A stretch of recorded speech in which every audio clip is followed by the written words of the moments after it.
The Great Wall of Mirabal keeps getting larger. Let's chat with the newest Miami Hurricanes offensive line commit.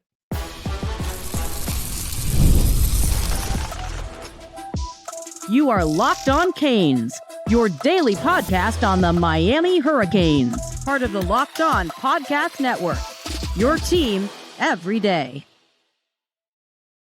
I am Alex Donno, University of Miami alumnus, co-host of Locked On ACC, and writer for Canes County at Rivals. And thank you so much to the everydayers for making Locked On Canes your first listen or your second listen. We're available free wherever you get your podcasts. We're free on YouTube. We're part of the Locked On Podcast Network, your team every day. I think this year's offensive line class of 2026, is going to go down as maybe the best in Miami history.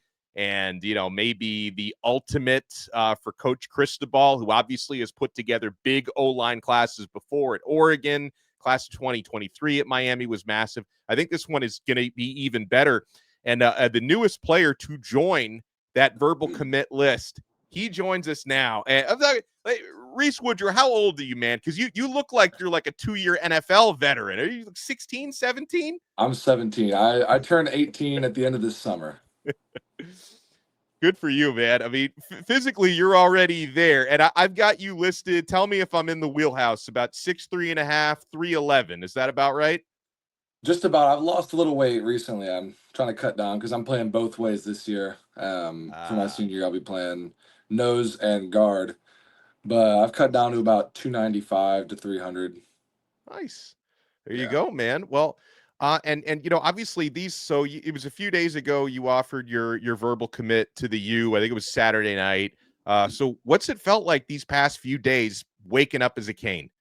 I mean, I just kind of go about my day and then I remember myself. I'm like, I'm committed. Like, I don't have to worry about recruiting anymore. And I'm just real excited for the future with Miami.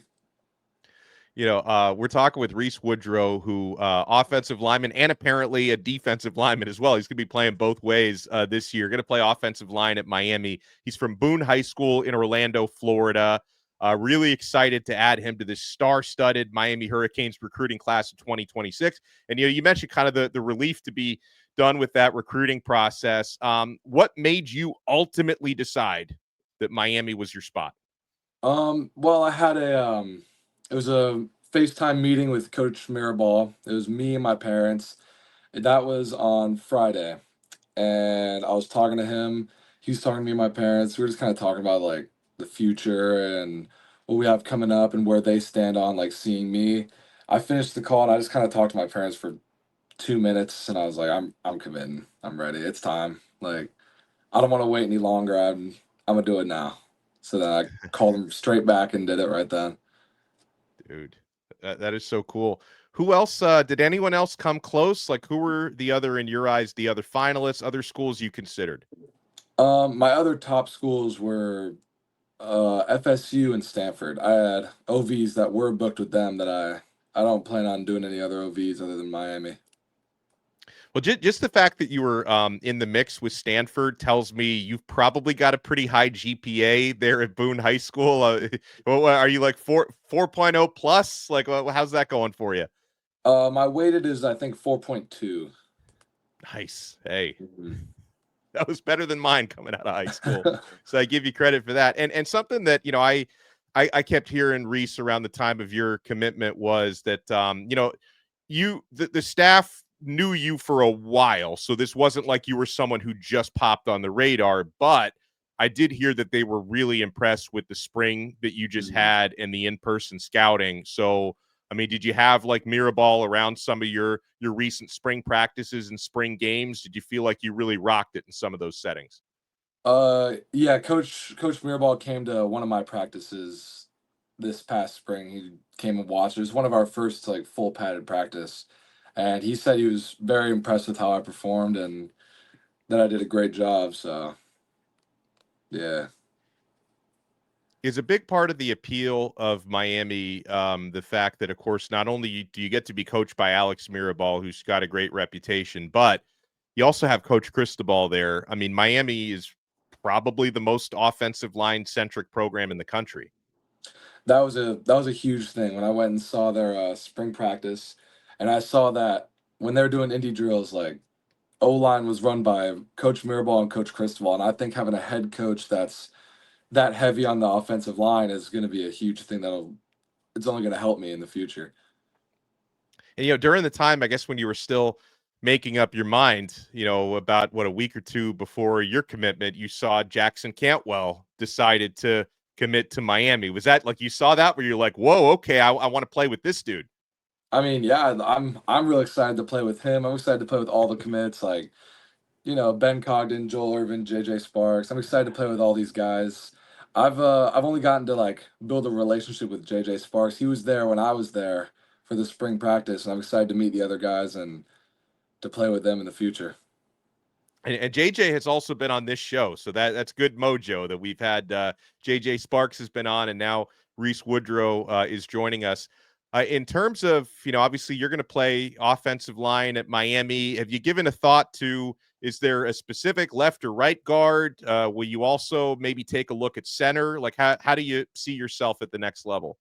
I'm going to play wherever these coaches want me to play. I'm going to do whatever it takes to learn that position and master it and become the best I can be at it.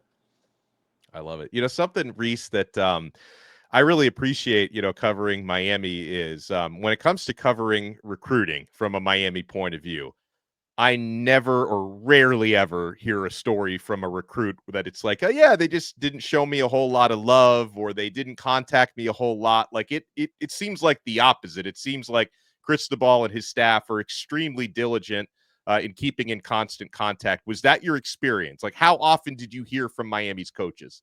It was almost every day, even like more than once a day. Like it was very, very often, more than any other school combined. Like it was a lot, and they kept me and my parents updated on everything. They would text us all the time, and a huge reason why like I committed to Miami is because I feel truly wanted by them, and I feel like a priority.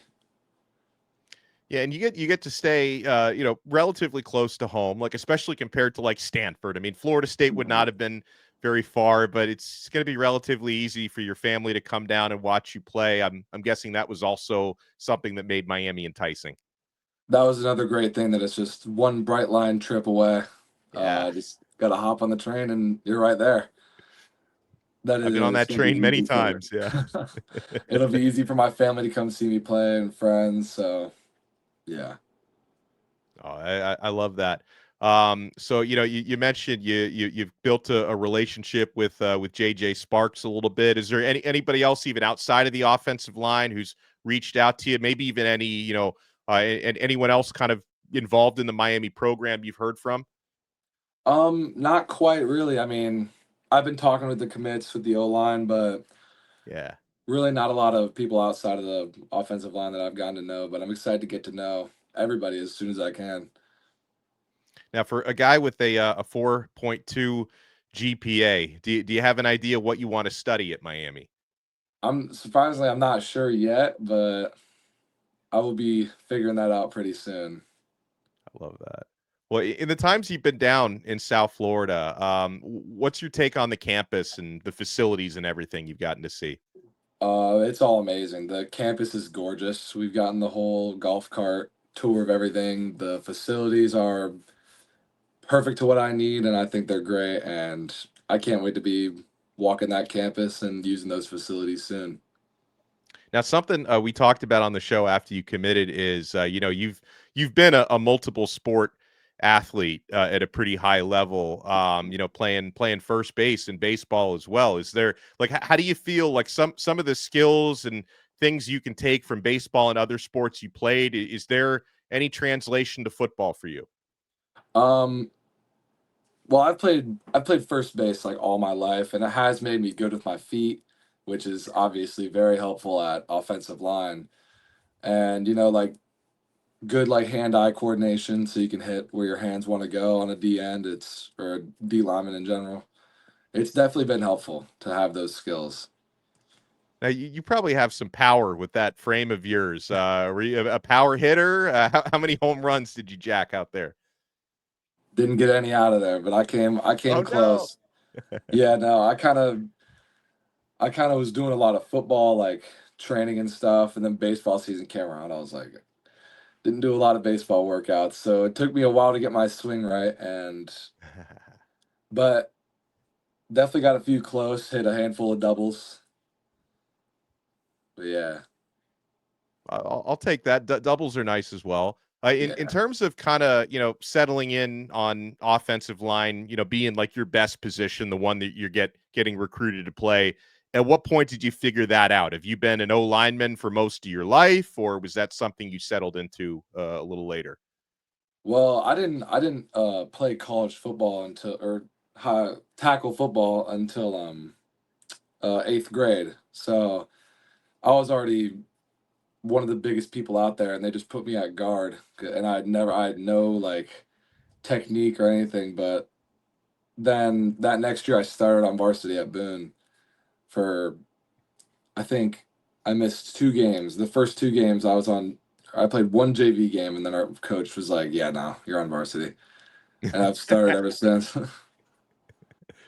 Good for you, man. Any message you want to send to the Miami fans? And of course, for those who are listening to the audio version, Reese is, of course, he's wearing Canes gear. He's actually making me look like a fool. I'm not even wearing. I always have my Canes background, but I'm not wearing any Canes gear at the moment. So Reese is making up for that. Any message you want to send to the fans out there now that you're a Cane?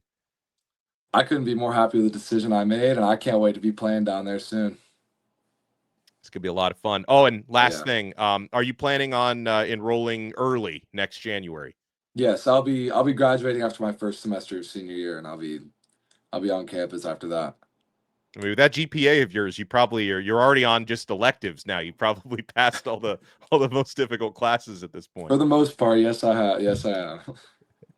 I love it. Rhys Woodrow, I can't wait to, and you talk about maturity and an absolute beast on the field. I encourage everyone to check out his highlights and his huddle and everything. Miami's offensive line got a good one. Thank you so much for taking the time and talking to us and the fans. Thank you for having me. I'm real excited. I love it. I can tell. Reese Woodrow, newest Miami Hurricanes commit on that offensive line. Miami's getting all the top guys on the O-line. We cannot wait to see them all in action. We'll talk to you next time on another episode of Locked On Canes. We are part of the awesome Locked On Podcast Network, your team every day.